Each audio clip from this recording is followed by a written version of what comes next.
Hey guys, welcome back to my channel. Hope you're having great time and day and everything great. Today I want to share with you a Neville Goddard story that I have listened to so many times because it has details that are important, how to really manifest. Because until this deliberate way of creating our lives becomes our next level autopilot, it takes, I don't want to use the word effort because it shouldn't be effort, but it should be deliberately taking the time to do it. Because up until now, we have been doing it on autopilot, just thinking the thoughts that we don't want to think, and focus would go there, and then those thoughts would materialize into situations, people, everything in 3D that we can see, hear, touch, smell, taste, that we don't like. And we would always say, I knew it. I knew it. So if you knew it for unwanted things, why not know it for wanted things? Because you see, your mind doesn't care. Are you manifesting a problem or a solution? Your mind is doing the same thing. It's, how to put it, just confirming. It's just nodding to you, right? To your mental diet, to your mind process, to everything that you are doing. Your inner being loves you. It tries to tell you through your GPS system when you're off the road, and we don't know that. And then we are mad at ourselves and so on. So anyways, let's get to this story. So Neville Goddard went after the Second World War with his wife and daughter home to Barbados. And I'm going to read from his lecture. So right after the Second World War, I went to Barbados with my wife and daughter after purchasing only one-way tickets there. 4 months later, I decided to arrange for my return passage as I was scheduled to lecture on the first day of May. At that time, there were only 2 ships servicing the dozens of Caribbean islands. And although my brother had tremendous power in the islands, he could not do anything toward getting us passage back to the United States. Hundreds of people were waiting on the list, and I was informed that I could not get passage, listen to this, until the end of September. When I heard this, I said to myself, all right, I'll get out. So he didn't buy into the facts. That afternoon, I went to my hotel room, and sitting in an easy chair, I allowed it to become a little boat. So you need to have a little backstory here. First, he went to the harbor, and he was observing what is happening there. So how the boat comes, where do the passengers go, and so on, so that he could have like the clearest picture possible.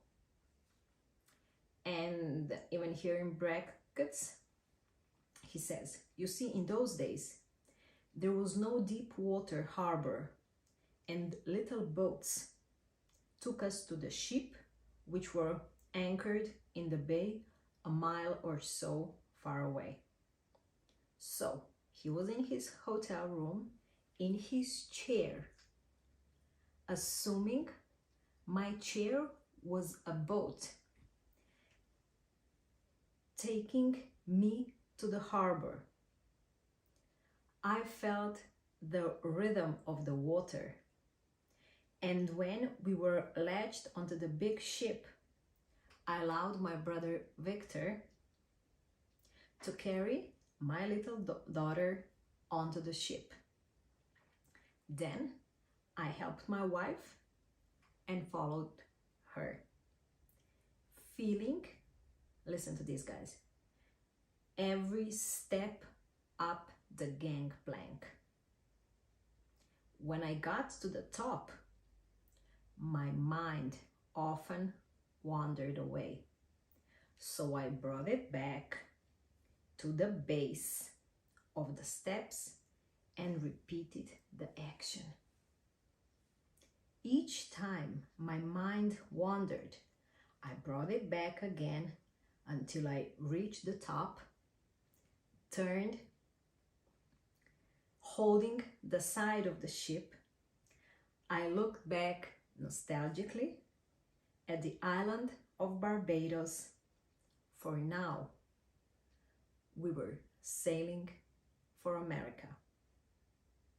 In a matter of moments, the phone rang and the agent told me that because of a cancellation they had just received from America, my passage was available and I could leave the end of April, the date I had just envisioned. The person could not explain to me why me, who was at the bottom of the list, got the call for the tickets.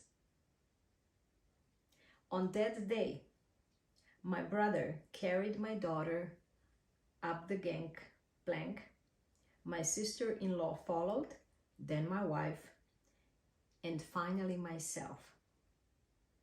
They acted, but the source of their action was my imaginary act.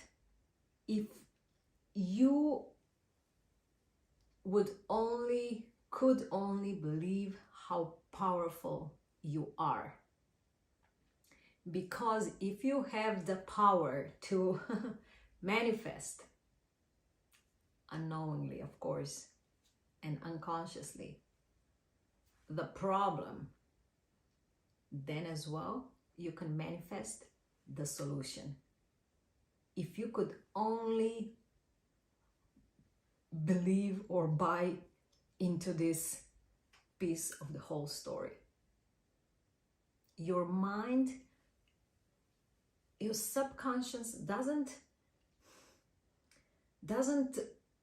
give the difference what is small, what is big, you know, a big or important thing or manifestation, or small or unimportant. It's Abraham Hicks says, it's as easy to create a button as is a castle. But since we were taught in a society that button is small and a castle is big, then in our mind we are making selection, and then we get confirmations. Yes, this is big, this is hard, and this is small, this is easy. I encourage you to play with this, to do this in the morning, because in the morning you are already in this relaxed state, assuming of course that in the evening you cleared your head and went to bed with good feeling thoughts and appreciation. And in the morning when you wake up, start playing.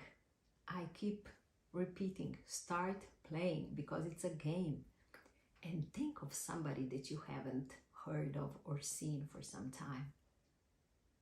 How you see or hear that person calling you or getting a text, or I don't know, seeing a car certain color, or I don't know, think in your life what would be, the evidence for you that where you put your attention, where your focus goes, your energy goes, and then that becomes manifestation. Okay, because you align with your desire, you feel from the feeling of the wish fulfilled, and it has to come. Okay, I hope this brings value to you. Please share your stories. I keep saying this, and also subscribe to my channel. This way you get to tell me that what I'm doing, it makes sense for somebody on the other side. Enjoy. Remember, you were meant to be great. Don't let anybody tell you or persuade you in any other belief than this. Have a great day and see you in my next video. Bye.